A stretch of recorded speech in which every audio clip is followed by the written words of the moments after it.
बिलासपुर गांव में शंकर नाम का एक किसान रहा करता। शंकर अपने गांव के जमींदार की खेत में खेती करके अच्छा खासा कमा और खा रहा था। एक रोज शंकर की तबीयत ज्यादा खराब हो जाती है। शंकर की पत्नी लीला अपने पति शंकर को देखकर कहती है, अरे सुनिए जी, आज आपकी ना तबीयत कुछ ज्यादा ही खराब है, तो आप तो ठीक से चल भी नहीं पा रहे हैं। तो आज ऐसा करिए, आप काम पर मत जाइए। काम पर तो मैं ना जाऊं, लेकिन तुम तो जानती हो घर पर जमींदार जी नहीं है और जमींदार जी किसी की मजबूरी समझते नहीं। आप आराम कीजिए, मैं जमींदार जी को बोलकर आती हूँ कि आज आप काम पर नहीं आ सकते। जरा संभल कर जाना लीला, मुझे जमींदारनी जी का व्यवहार बिल्कुल अच्छा नहीं लगता। उन्हें किसी से बात करने तक की तमीज नहीं है। शंकर की तबीयत खराब होने की वजह से लीला जमींदारनी जी के घर पहुंचती है और देखती है कि जमींदारनी गांव के ही हरिया को खरी खोटी सुना रही होती है। जितना तो तू काम नहीं करता उतना तो तू नुकसान कर देता है। तो ऐसा करते हैं, तेरे पूरे महीने की पगार काट लेती हूँ, खुद ब खुद अकल ठिकाने आ जाएगी, जब 2 दिन भूखा रहना पड़ेगा। जमींदारनी जी प्रणाम। वो क्या है ना? अरे लीला, तू क्यों आई है? तेरा मर्द कहाँ है? खेत में काम क्या तू करेगी? अरे वो मैं आपसे ना ये कहने आई कि आज ना वो काम पर नहीं आ सकते, उनकी तबीयत काफी ज्यादा खराब है। अगर तेरे पति की तबीयत खराब है तो खेत में काम क्या तेरा बाप करने आएगा? तुझे पता है आज खेत में काम कितना है? जी जमींदार जी, आप तो जानती हैं कि कभी छुट्टी नहीं करते हैं वो, लेकिन आज उनकी तबीयत ना बिल्कुल भी ठीक नहीं है। अगर तेरा पति आज काम पर नहीं आएगा तो उसे कह देना कल से काम पर आने की जरूरत भी नहीं है। जब काम पर आने की जरूरत होती है तो उसे बीमारियां हो जाती है। अरे जमींदारनी जी, मेरा विश्वास तो कीजिए, मैं झूठ नहीं कह रही हूँ, उनकी तबीयत सच में ठीक नहीं है। ठीक है, अब यहाँ बीमारी का रोना बंद कर और जा यहाँ से। लीला उदास होकर वहाँ से घर आती है और घर के काम करने लगती है। तभी शंकर लीला से पूछता है, अरे लीला, क्या बात है, तुम इतनी उदास क्यों हो? जमींदारनी जी ने क्या कहा? अरे उन्होंने मुझे तो बिना बात के ही सुना दिया, लेकिन कोई बात नहीं, आपकी तबीयत ठीक हो जाएगी ना तो आप काम पर चले जाइएगा। अगले दिन शंकर थोड़ा सा ठीक महसूस करता है तो वो घर से खाना पीना खाकर खेत जाने के लिए निकल जाता है। कल तेरी पत्नी ने तुझे बताया नहीं कि मैंने तुझे खेत में आने से मना किया था? कल सच में मेरी तबीयत ज्यादा खराब थी जमींदारनी जी, लेकिन अब थोड़ा सही लग रहा है तो मैं खेतों में काम करने आ गया। अगर मैं आपके खेतों में काम नहीं करूंगा तो खाऊंगा क्या? ठीक है, नौटंकी करने की जरूरत नहीं है, खेत पर ध्यान दे और काम कर जल्दी जल्दी।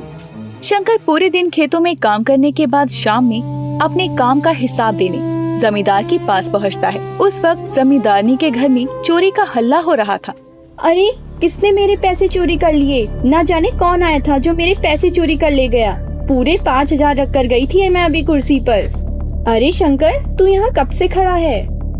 यही कोई 10 मिनट हुए हैं मुझे यहाँ आए हुए। लेकिन क्या हुआ जमींदारनी जी, यहाँ इतना शोर क्यों हो रहा है? अच्छा, तो इसका मतलब चोर तू है। बता, मेरे पैसे कहाँ रखे हैं तूने? तूने ही कुर्सी से पैसे उठाए हैं ना, चोर कहीं का। नहीं मालकिन, मैं चोर नहीं हूँ, मैंने आपके कोई पैसे नहीं लिए हैं। मैं तो बस अपने काम का हिसाब देने यहाँ आया था और यहाँ आकर देखा तो यहाँ हल्ला गुल्ला मच रहा था। अक्सर चोर यही कहते हैं कि मैंने चोरी नहीं की है। सच सच बताता है या चमड़ी उड़ेलवा लूं? मालकिन, मैं अपनी बीवी बच्चों की कसम खाकर कहता हूँ, मैंने कोई चोरी नहीं की है। मैं भला क्यों चोरी करूँगा? तेरे जैसों का कोई ईमान नहीं होता। तुम जैसे अपनी बीवी बच्चों की कस्में खा कर चोरी करते हो। नहीं जमींदारनी जी, ऐसा नहीं है, मैं सच कह रहा हूँ। हाँ, मुझे पता है कि तू कितना सच कह रहा है। अभी इसी वक्त अपने बीवी बच्चों को लेकर तो इस गांव से निकल जा शंकर, इससे पहले कि मैं तुझे अपने आदमी भेजकर इस गांव से निकलवा लूं। जमींदारनी जी, ऐसा जुल्म ना करिए आप हम पर, ये तो सरासर गलत है। मैं चोर नहीं हूँ, आप मेरी बात समझिए। मेरा फैसला अटल है और मेरे पास इतना समय नहीं है कि मैं तुम पर अपना समय बर्बाद करूं। जमींदारनी शंकर की एक बात नहीं सुनती और उसे गांव से निकलवा देती है। अब शंकर अपने बीवी और बच्चों के साथ अपने गांव बिलासपुर से सटे गांव उल्लासपुर पहुंचता है और वहां के जमींदार के पास जाता है। तुम लोग कौन हो? बताओ क्या काम है? मालिक, मैं बिलासपुर गांव का रहने वाला हूं, लेकिन वहां की जमींदारनी जी ने मुझे चोरी के इल्जाम में गांव से निकलवा दिया है। पर मैंने कोई चोरी नहीं की। मैं अपने छोटे छोटे बच्चों की कसम खाकर कहता हूँ। अरे नहीं नहीं, तुम्हें किसी की कसम खाने की जरूरत नहीं है। लेकिन कोई भी इंसान बिना चोरी साबित किए किसी को इतना बड़ा फैसला कैसे सुना सकता है? मुझे नहीं पता जमींदार जी, लेकिन मैं हमेशा से अपनी मेहनत और ईमानदारी से पैसे कमाता आया हूँ। लेकिन आज मुझ पर ऐसा इल्जाम लगाकर पूरे गांव वालों के सामने गांव से ही निकलवा दिया गया। कोई बात नहीं शंकर, लेकिन तुम्हारा हमारे गांव में स्वागत है। मैं तुम्हें रहने के लिए जमीन दूंगा। बस तुम मेरे खेतों में काम करके अपने खाने और मुझे खिलाने इतना पैसे दे दिया करना। आपका बहुत बहुत धन्यवाद मालिक। इस बुरे समय में आपने मेरा साथ दिया। मैं आपका ये बड़प्पन और एहसान कभी नहीं भूल पाऊंगा। जी मालिक, आपका कैसे शुक्रिया अदा करें हमें समझ नहीं आ रहा। लेकिन मैं और ये हम दोनों ही खेतों में मन लगाकर काम करेंगे और अभी निराश होने का मौका नहीं देंगे आपको। शंकर और लीला के साथ उनके बच्चों को उनके ही गांव से निकाल दिए जाने के बाद उल्लासपुर गांव के जमींदार काफी अच्छे से उनका स्वागत करते हैं। उन्हें रहने के लिए घर देते हैं और काम करने के लिए खेतों में काम भी देते हैं। वहीं जमींदार ये सब देखकर बहुत खुश होता है कि शंकर के साथ साथ उसकी पत्नी भी काफी मेहनती है। शंकर, तुम काफी मेहनती हो और पैसों का मोल भी काफी अच्छे से जानते हो। तुमने अपने परिवार को कभी दुखी नहीं होने दिया है और मैं माँ लक्ष्मी तुमसे प्रसन्न होकर तुम्हें वरदान देने आई हूँ। ये आवाज कैसी?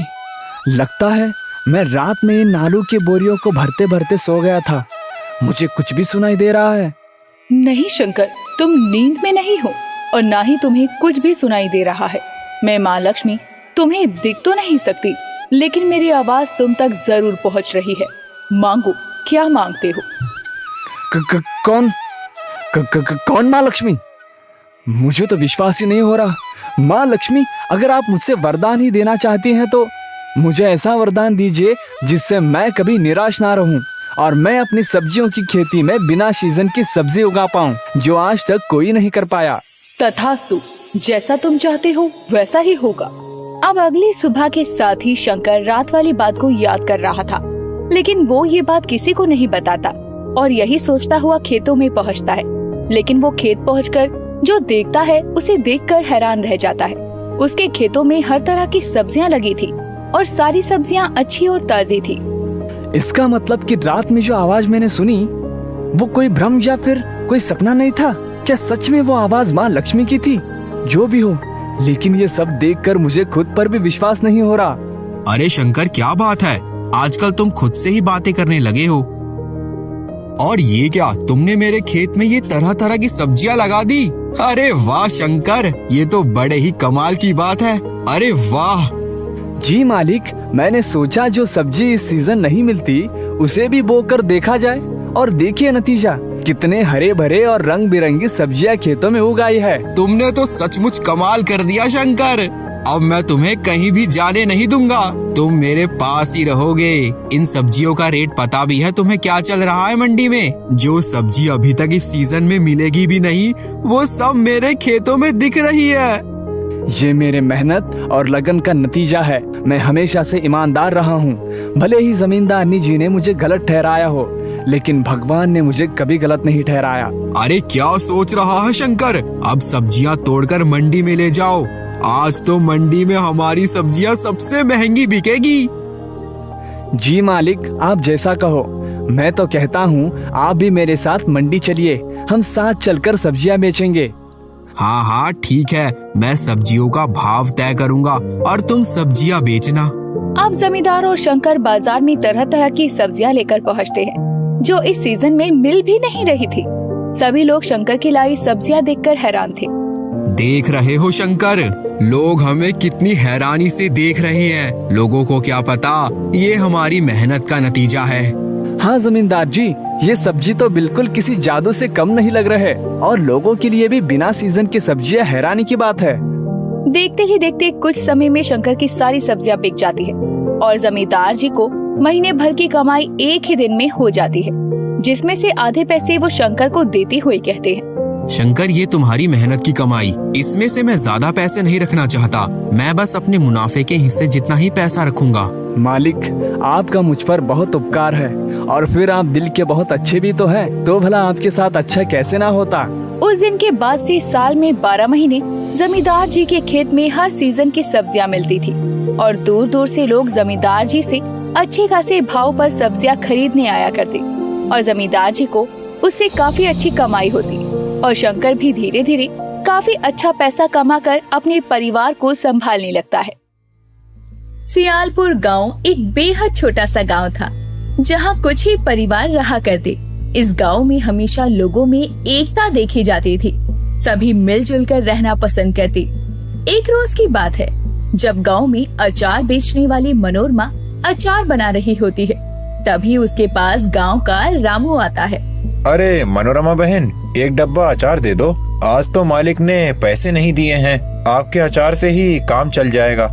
अरे याद है ना, पिछले पैसे भी बाकी हैं अचार के और आज के अचार का पैसा भी हो गया। मैं वैसे तो ज्यादा उधारी नहीं करती हूँ पर हाँ, याद है मनोरमा बहन, पूरे गांव में तुम ही तो हो जो इतना अच्छा और सस्ता अचार बेचती हो और हम जैसे गरीब लोगों का अचार पर ही गुजारा हो जाता है। इस गांव से ही नहीं बल्कि दूर दूर के गांव के लोग मेरे अचार का स्वाद लेने आते हैं। आखिर मेरे अचार में है ही इतना स्वाद। गांव की मनोरमा अचार का काम करती थी और बहुत ही स्वादिष्ट अचार बनाया करती। मनोरमा के पास आम के, नींबू के, कटहल के, गाजर के, मिर्च के हर तरह के अचार मिलते थे और मनोरमा सब्जियों के भी अचार बनाया करती जिन्हें लोग चटकारी लेकर खाया करते। अचार में ऐसा स्वाद था कि खाने वाला दोबारा अचार लेने जरूर आता। वहीं मनोरमा के अचार का काम भी बहुत अच्छा चल रहा था। ओहो, लगता है कुछ दिन रातों में जागकर अचार बनाने होंगे। आजकल तो अचार खुद के लिए भी नहीं बचते हैं। अरे मनोरमा भाभी, एक डिब्बी अचार दे दो। तुम्हारे हाथ का अचार पिताजी को इतना पसंद आता है कि वो तो अचार के बिना खाना ही नहीं खाते। अरे पार्वती, मेरे अचार में है ही इतना स्वाद। ये तो बस हाथों का जादू है जो लोग मेरे बने हुए अचार की तरफ खींचे चले आते हैं। सच में मनोरमा भाभी, पूरे गांव में सिर्फ आपकी अचार की ही चर्चा होती है। वैसे कभी मुझे भी तो सिखाओ कि आप अचार बनाती कैसे हो, इतनी स्वादिष्ट अचार। हाँ पार्वती, जरूर सिखाऊंगी, लेकिन फिलहाल तो मुझे समय ही नहीं मिलता। यही सब करते हुए दिन निकल जाता है।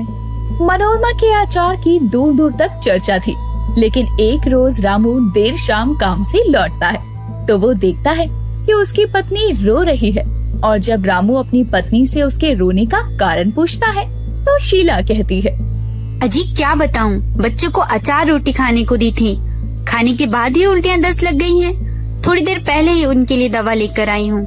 हाथ पर पैसे भी नहीं थे, वो तो पार्वती से पैसे उधार मांगे हैं मैंने। ये क्या कह रही हो तुम? आज तक तो मनोरमा बहन के अचार से किसी को कुछ नहीं हुआ। तुम बच्चों का ध्यान रखो। मैं अभी मनोरमा बहन से पूछ कर आता हूँ कि आखिर उन्होंने अचार में ऐसा क्या डाला जो बच्चों की तबीयत खराब हो गई। इतना कहकर रामू मनोरमा के घर पहुँचता है। वहाँ पहले से 2-4 लोग और मौजूद थे, उसमें पार्वती भी होती है।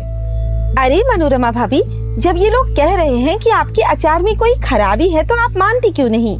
अभी अभी मैं भी अपने पिताजी को दवाई दिलवा कर आई हूँ। आपके अचार खाने के बाद ही उन्हें उल्टियाँ शुरू हो गई थी। पार्वती बिल्कुल ठीक कह रही है। मेरे दोनों बच्चे बीमार हैं, उन्हें उल्टी दस्त लगी हुई है। अरे देखो, ऐसा है, आज तक कभी भी मेरे अचार से कोई भी शिकायत नहीं आई है, तो भला मैं कैसे मान लूं कि मेरे अचार में कोई नुस्ख है? जरूर बच्चों ने कुछ खा लिया होगा।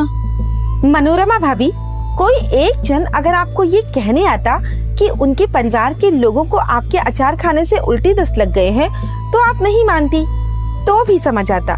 लेकिन यहाँ इतने सारे लोग आपके अचार की शिकायत लेकर आए हैं। मेरे अचार का दूर दूर तक नाम है। आज तक किसी ने शिकायत नहीं की, लेकिन अब मुझे लगने लगा है मेरे गांव के लोग ही मेरी तरक्की से चलने लगे हैं। अरे नहीं मनोरमा बहन, हम गांव के लोग तो कभी किसी से बैर नहीं रखते, ना ही कभी किसी का बुरा चाहते हैं, तो भला आपका बुरा क्यों चाहेंगे? मनोरमा भाभी, अगर ऐसा ही रहा तो हम गांव के लोग आपसे अचार लेने नहीं आया करेंगे। अरे पार्वती, धमकी किसको देती है? अगर तू मेरा अचार लेने नहीं आएगी तो मेरा क्या अचार बिकना बंद हो जाएगा? मेरे अचार का दूर दूर तक के गांवों में नाम है। पार्वती इतना सुनने के बाद वहाँ से चली जाती है और घर जाते हुए रामू से कहती है, रामू भैया, आप अपने बच्चों का ख्याल रखिए और जो बचा हुआ अचार है उसे फेंक दीजिए। लेकिन पार्वती, ये तो गलत है ना। मनोरमा अपनी गलती मान ही नहीं रही। आप अभी बेफिक्र होकर घर जाइए, इसका समाधान मैं निकालती हूँ। पार्वती के पिता और रामू के बच्चों के साथ साथ गांव के और भी लोगों की मनोरमा के अचार खाने के बाद अचानक तबीयत खराब हो जाती है। लेकिन मनोरमा अपने अचार की गलती ही नहीं मानती। अब देर रात पार्वती मनोरमा पर नजर रखती है। आज मैं मनोरमा भाभी का सच सबके सामने ला कर ही रहूंगी। अक्सर वो रात में ही अचार बनाती हैं। आज तो देखना पड़ेगा कि वो अचार कैसे बनाती हैं। पार्वती छुपते छुपाते मनोरमा पर नजर रखी हुई थी। मनोरमा थैला लिए खेतों की तरफ जाती है और पार्वती छुपते छुपाते उसका पीछा करती है। ओहो, सड़ी गली सब्जियों ही से ही तो मेरा अचार बनता है। मूर्ख गांव वालों को क्या पता कि यही अचार उन्हें इतना पसंद आता है कि वो मेरे अचार की तारीफ कर कर के थक जाते हैं। मनोरमा सब्जी तोड़ते हुए खुद से बोलती है, जिसे पार्वती भी देख रही थी। अगली सुबह की शुरुआत के साथ ही गांव में पंचायत बैठाई जाती है, जहां गांव के सभी लोग मौजूद थे। उसमें मनोरमा, रामू, शीला, पार्वती भी शामिल थे। तो सभी गांव वाले यहाँ मौजूद है। ये पंचायत पार्वती ने बिठाई है। पार्वती का कहना है कि मनोरमा के अचार से गांव के लोगों की तबीयत खराब हो रही है। अरे सरपंच जी, अचार चखा जाता है, न कि दाल चावल की तरह खाया जाता है। गांव के लोग तो एक डिब्बा अचार का एक दिन में खा जाते हैं। अब बताइए, ऐसे में उनकी तबीयत खराब नहीं होगी तो और क्या होगा। बात तो मनोरमा की ठीक है, अचार तो चखा जाता है। भला खाने की तरह अचार क्यों खा रहे हो आप लोग? देखिए सरपंच जी, हम अचार जैसे भी खाएं, लेकिन पचा जरूर लेते हैं। पर पिछले कुछ दिनों से मनोरमा भाभी के अचार में शिकायत आ रही है और वो अपनी गलतियों को मान भी नहीं रही है। मनोरमा, जब तुम्हारे अचार में शिकायत आ रही है तो तुम अपनी गलतियों को मानती क्यों नहीं? अरे सरपंच जी, अभी तो कहाँ इन लोगों को अचार चखना नहीं आता। सरपंच जी, मनोरमा भाभी तो अपनी गलती मानने से रही। मैं सभी गांव वालों को और आपको बताना चाहती हूँ कि मनोरमा भाभी जिन सब्जियों से अचार बनाती हैं, वो सड़ी गली और कीड़े लगे हुए होते हैं। मनोरमा, पार्वती जो कह रही है वो सच है। अरे नहीं नहीं, भला मैं गांव के लोगों के लिए सड़े गले सब्जियों से अचार क्यों बनाऊंगी? नहीं नहीं, ये सरासर झूठ है। ठीक है, फिर हमें अभी के अभी मनोरमा भाभी के घर चलना चाहिए। मैं आपको दिखाती हूँ कि वो किन सब्जियों से अचार बनाती हैं। इतना कहकर पार्वती गांव के लोग और सरपंच के साथ मनोरमा के घर पहुंचती है। लेकिन मनोरमा गांव वालों को घर में जाने ही नहीं दे रही थी। अरे ऐसे कैसे आप लोग मेरे घर आ सकते हैं? ये मेरा घर है, कोई धर्मशाला नहीं। अगर तुम गांव वालों को घर में नहीं आने देना चाहती हो तो घर में मैं और पार्वती जाएंगे। अब जैसे ही पार्वती और सरपंच जी घर में पहुंचते हैं तो वो घर की हालत देखकर दंग रह जाते हैं। सड़ी हुई सब्जियां, अचार की ढेरी जमीन पर रखी हुई थी। जगह जगह मक्खियां भिनभिना रही थी।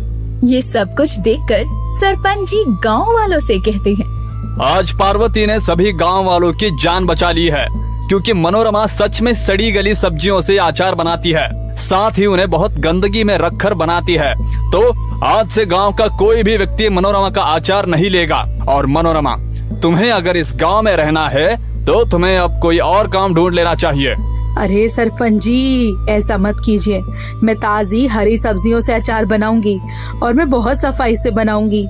नहीं नहीं, अब तुम्हारा ये ड्रामा यहाँ नहीं चलेगा। तुम्हें अपनी गलती मान लेनी चाहिए थी। तुम्हारे अंदर लालच बढ़ गया था, जिस वजह से तुम लोगों के बारे में ना सोचकर सिर्फ अपने बारे में सोचने लगी थी। हाँ, तो तुम लोग भी तो कौन सा खुद के बारे में सोच रहे थे? मेरे अचार की ही तारीफ क्यों करते थे? तारीफ करने के बाद चटकारे तो लेकर ऐसे खाते थे जैसे सच में अचार कितना स्वादिष्ट हो। मैंने तो कभी अचार अपना छुआ तक नहीं था। उस दिन के बाद से मनोरमा का अचार गांव का कोई भी व्यक्ति नहीं खरीदता और उसके अचार का धंधा चौपट हो जाता है। अब वो खेतों में काम करके अपना गुजर बसर करने लगती है, क्योंकि अब लाख सफाई से अचार बना ले, लेकिन फिर भी उसका धंधा तो दोबारा चल ही नहीं सकता था।